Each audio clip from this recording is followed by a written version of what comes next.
아, 2628 저희 그거죠? 그 미국 국채 ETF 예나로 사는 거. 예, 맞나요? 그래서 지금 이제 두 번째 토픽으로 제가 가져온 건 이거예요. 한일 통화 수합, 그 다음에 역대 최초 엔화 예평채 발행. 이게 이제 원yen 환율의 변동에 얼마나 영향을 미칠까? 이건데 답은 크게 미치지 않을 것 같지만 기본적으로 센티먼트에는 굉장히 큰 영향을 줄 수 있어요. 제 생각엔. 네. 이걸 완전히 무시할 수 있는 상황은 아닌 것 같아요. 왜냐하면 이 내용 안에는 결국은 미국이 어느 정도는 인지했다는 얘기고 그거에 대해서 인정했다는 얘기이기 때문에 여기서 코멘트 제일 중요한 건 이건 것 같아요. 전액 달러 베이스 100억 불. 그 다음에 FX 수합 라인 열었다는 거. 이건데 이게 여덟 번째 회의였더라고요. 예, 과거에도 많이 했었어요. 이렇게 2001년도부터 이렇게 쭉 내려오면서 했는데 20억 불로 시작해서 20, 50, 130, 400, 700까지 올렸다가 분위기 안 좋아지면서 400, 130, 100 했다가 꽝꽝 하고 없어지는 거더라고요. 2015년도에. 저도 이렇게 쭉 늘어났었는지는 이거 보면서 처음 알았어요. 그랬다가 결국은 뭐 소녀상 문제 나오고 뭐 이제 정치적으로 문제가 되면서 헤어졌다가 지금 100억 불로 시작을 하는 거죠. 그러면 한 여기쯤 시작을 하는 거잖아요. 이제 2001년도 대비해서 5배 늘었으니까 솔직히 뭐 인플레 생각하면은 뭐 이 정도면 그냥 비슷하게 초기 레벨이다 라고 봐야 될 것 같고 여기서부터 증가되면은 여기처럼 마찬가지로 계속적으로 증가할 수 있다. 라는 거를 기대하고 있다라고 보시면 될 것 같아요. 그리고 이때는 예나와 원화를 바꾼 건데 지금 이거는 바꾸긴 바꾸는데 이거는 원화 예고 예나를 주고받는 방식이 아니라 무조건 달러를 전액으로 한대요. 그러니까 한마디로 원화 담보 대출, 예나 담보 대출인 거예요. 달러 베이스 진행한다는 뜻이 뭐냐면 원화를 내가 너한테 줄게, 나한테 달러 줘. 그 다음에 너가 예나를 나한테 넣어, 그럼 내가 달러 줄게. 근데 뒤에서 보겠지만 일본 애들이 우리에게 예나를 주면서 달러 빌려줘라고 얘기할까? 이런 상황이 발생할 거라고 글로벌리도 잘 안 보는 것 같아요. 그러면 결국 우리한테는 좀 페이버러블 한 거다. 이거는 결국 원화 주고 난 다음에 달러 받는 거잖아요. 누구한테? BOJ한테, 일본한테. 그러니까 지금 이거는 우리나라 입장에서는 어느 정도는 이제 파지티브한 효과가 있는 거죠. 근데 추경호 부총리가 결국 얘기하면서도 우리나라는 4,200억 불이 어느 정도 외환보유고를 이미 너무 크게 가지고 있고 우리나라가 4,200억 불 중에서 지금 미국 국채로 가지고 있는 거는 1,110억 불밖에 안 돼요. 1,115억 불밖에 안 돼요. 그러면은 결국 우리나라는 외환보유고 중에 미국 국채가 4분의 1 정도밖에 안 되는 거예요. 이걸로 보시면. 그쵸? 이만큼이 지금 우리가 가진 외환보유고라고 얘기했는데 우리가 가진 미국 트레저리는 현재 4월달 기준으로 이게 제일 최근 업데이트 된 건데 1115억 불이니까 그렇게 크지 않은 거죠. 지금 우리가 18위예요. 사우디, 노르웨이, 프랑스, 뭐 이렇게 홍콩 뭐 이렇게 쭉 있잖아요. 그리고 지금 차이나 같은 경우도 어느 정도는 여기까지 이제 계속 빠져서 문제였다가 조금 늘어나서 이제 미국이랑 다시 살아나나? 3월 달에 이렇게 생각했었는데 다시 뭐 큰 차이는 없어요.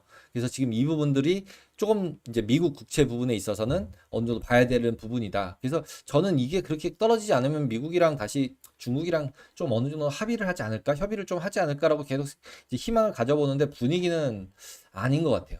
예. 결국은 이제 둘의 사이가 계속 좋아질 가능성은 별로 없지 않나? 오히려 지금 미국은 계속 공장이건 뭐건 간에 자기네 나라 가져오게 만들고 싶은 이런 느낌이라고 보입니다. 그리고 일본 같은 경우는 오히려 늘었죠. 예, 미국 국채 보유량이 계속 늘고 있어요, 오히려. 그리고 지금 여기에서 우리 100억 불짜리 무슨 뭐 수합하는 거 티도 안 나죠, 이거. 예, 100억 불 이건 1%도 안 되는 금액이에요. 예. 거기다가 지금 이제 그 스위스 같은 경우도 계속적으로 이제 다시 늘어나고 있어요. 스위스도. 그 CS1 끝나고 나면서 계속 다시 늘어나고 있고, 그 다음에 지금 영국 같은 경우도 결국 늘어나고 지금 다시 조금 줄어드는 상태라고 보시면 될 것 같아요. 그래서 생각보다 우리가 미국 국채를 많이 가지고 있진 않다라고 생각이 들어요. 상대적으로 나머지 나라에 비하면. 타이완도 지금 저희보다 훨씬 많죠. 지금 그리고 타이완의 입장에서는 미국 국채를 계속 가지고 있어서 미국한테 잘 보여야 되는 거죠. 그러니까 지금 현재 상태로 보면은 누가 이거 미국 국채 장기채 누가 사줄 건데 맨날 이랬는데 결국 사는 데가 있다는 거죠. 재팬, 뭐 타이완 사고 있죠. 그 다음에 여기서도 보시면 또 누가 샀나요? 예, 룩셈부르크도 약간 사고. 그래서 글로벌리 결국은 국가들마다 지속적으로 미국 국채의 수요는 계속적으로 있다. 그리고 신규로 발행하는 것들이 아니라 만기 도래하는 것들이 있어서 그것들을 이제 다시 사기 때문에 재발행되는 것들을. 그래서 미국 보험사들이나 해외 연기금들이나 이런 데들도 결국 달러 채권들에 대해서는 듀레이션이나 이런 걸 맞춰서 계속적으로 사고 있다라고 보시면 될 것 같아요. 그래서 그렇게 크게 우리가 처음에 막 미국 뭐 달러 뭐 망하느니 이렇게 얘기했던 부분에 있어서는 그렇게 단기간에 임팩을 받을 수 있는 상황? 그런 건 아니다라고 보시면 될 것 같아요. 그리고 이제 여기서도 스즈키상 같은 경우는 아시아 역내 경제를 지지해 준다라는 표현을 계속 쓰거든요. 그리고 예나와 원화 신인도 플러스 이런 얘기를 합니다. 그래서 결국은 이게 약간 정치적인 이슈로서 이루어졌구나라를 생각해 볼 수 있어요. 그리고 이 뉴스는 이건 이제 블룸버그에서 가져온 거예요. 조금 아까 거는 그러니까 한국 뉴스에서 연합에서 가져온 거고 이거는 이제 블룸버그 뉴스인데 그걸 대략적으로 여기 나온 뉴스들을 이제 해석을 그냥 해놓은 거예요. 그래서 수직기는 여기서는 외환 보유고 둘 다 감안할 때 이거 그렇게 사용되진 않을 거야. 아까 4,500만 불 얘기했듯이 마찬가지로 그냥 신뢰 높이려고 한 거야, 우리 둘이.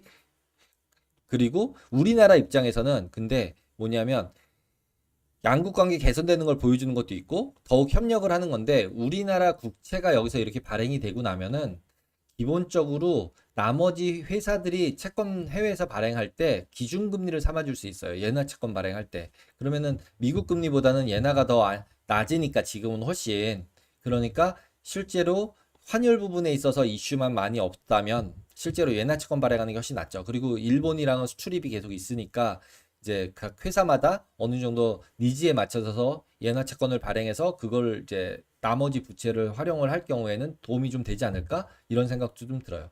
그리고 지금 이제 S&P에서 얘기한 게 이런 거죠. 한국 측에 조금 더 장점이 있지만 뭐 이런 식으로 표현을 했지만 결과론적으로 보면은 이 부분은 우리가 더 유리했다. 왜냐하면 그냥 단순하게 이만큼 가진 데서 100억 불이랑 이만큼 가진 데서 100억 불을 왔다 갔다 하는 게 의미로 보면은 우리한테 페이버지 얘는 뭐 100억 불 눈에 보이지도 않잖아요.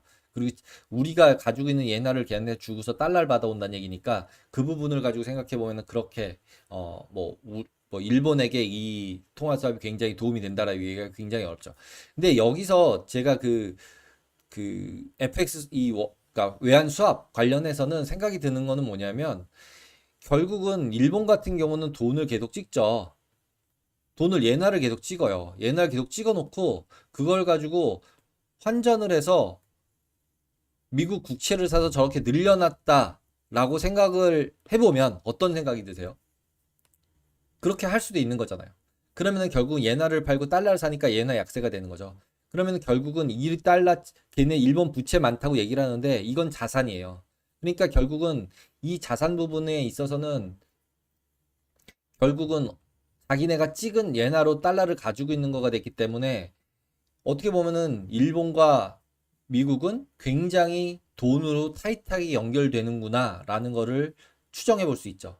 그리고 상대적으로 보시면은 중국하고 일본하고 봐도 일본이 훨씬 많잖아. 훨씬 거의 한 300, 한 250억 불? 거의 300불, 300억 불 정도, 아니 3천억 불 정도가 더 많은 건데 1조 1000에다가 8,700이니까 그러면은 지금 이런 상태라고 보면은 이런 의심을 이제 전 예전부터 이제 생각을 하고 있었던 건데 그렇게 되면은 결국은 일본이 왜 미국에 저렇게 친미일 수밖에 없으며 둘이 저렇게 친할 수밖에 없는가라는 부분에 있어서는 우리는 인지를 해야 된다라는 거죠. 이런 부분에서 돈 찍었다고 얘기를 계속하지만 부채가 많다고 얘기하지만 일본은 부채도 많지만 자산도 많아요. 근데 이런 자산인 거죠. 미국 국채 자산, 미국 뭐 부동산, 미국 뭐 그 주식 이거 엄청 가지고 있는 거기 때문에 그리고 이제 우리나라 같은 경우도 이런 부분에 있어서 우리도 일본을 따라가고 있잖아요. 개인들도 미국 자산들을 계속 늘리고 있고 달러 자산을. 그래서 결국은 우리도 이제 그거랑 비슷한 형태가 이루어지지 않을까라는 생각이 듭니다.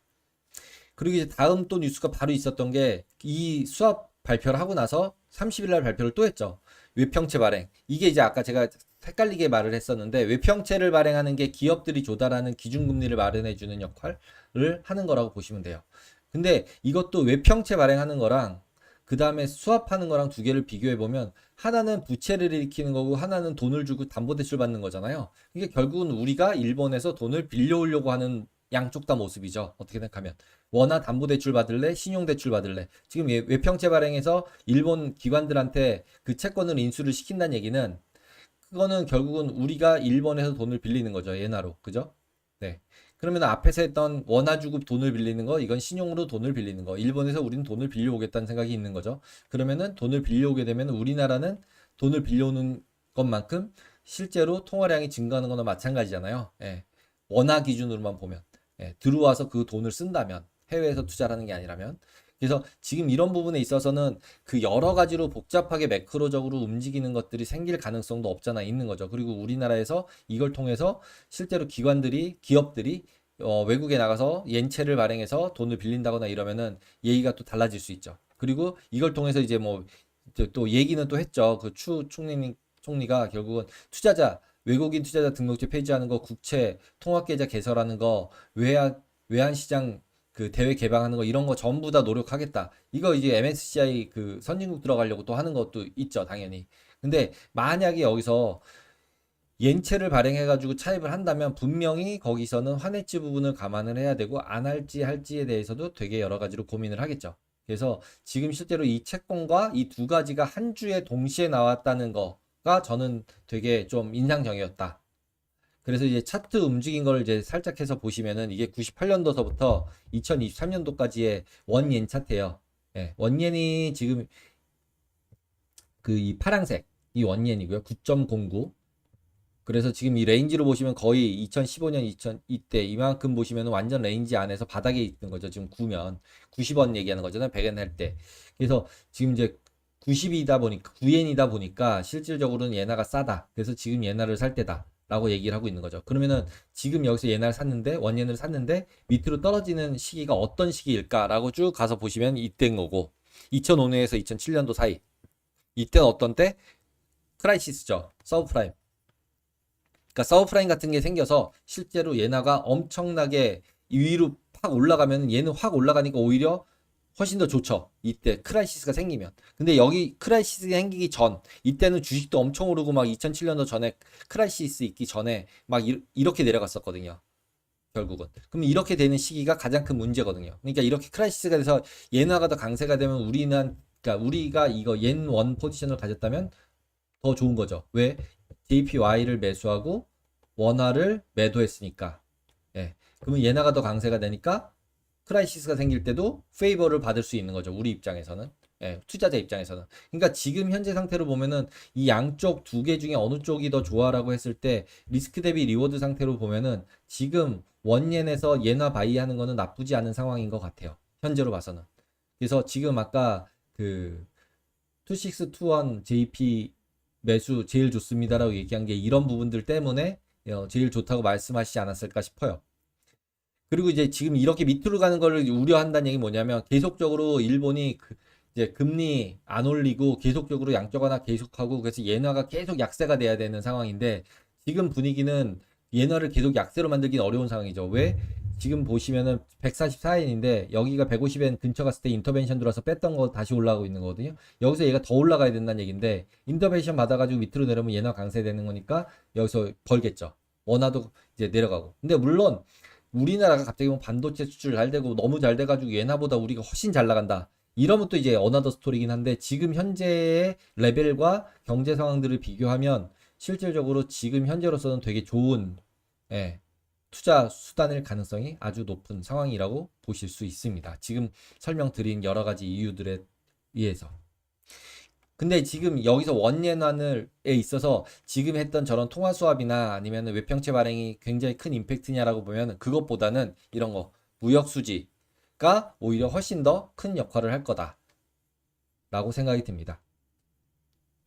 그래서 지금 현재 무역 수지 같은 경우도 그나마 여기서 지금 플러스가 보였어요. 그럼 원화 강세되는 부분들이 보이고 있는 거거든요. 이게 원화가 너무 강세가 되면은 예나 강세보다 원화가 더 되면 손실이잖아요. 원옌이. 근데 지금 이 상태가 가더라도 일본도 좋아지고 원화도 같이 좋아지면은 기본적으로 크게 리스크 대비 리워드는 나쁜 상황은 아니다. 그리고 그렇게 보여져요. 그리고 지금 현재로 이게 항목별로 보시면은 이게 7월 1일자에 나온 거예요. 어저께 나온 뉴스니까. 그래서 우리나라도 이것들에 의거해서 뭔가 이슈들이 좀 더 종목들마다 이슈가 생기겠죠. 네, 자동차, 일반기계 플러스, 선화학들 플러스, 반도체 마이너스, 석유 마이너스 이런 부분들 보시면 이런 거 이제 뭐 내일 약세 되겠죠. 이런 것들 내일 강세 되겠죠. 수출 좋아졌다라는 게 확정이 된 거니까. 네, 그렇게 보는 게 맞을 것 같습니다. 그리고 지금 수출 같은 경우도 밑에는 어느 정도 바닥 찍고 줄어들고 있고 여기도 바닥 찍고 늘어나고 있고 그래서 기본적으로는 어느 정도는 무역 수지 부분에 있어서는 어느 정도 바닥을 찍어줬다. 이래서 이제 지금 원화 주식들 또 지금 나쁘지 않다 타이밍상 매수하기에 라고 얘기하는 사람들이 계속 생기고 있는 거죠. 또 질문을 한번 보도록 하겠습니다.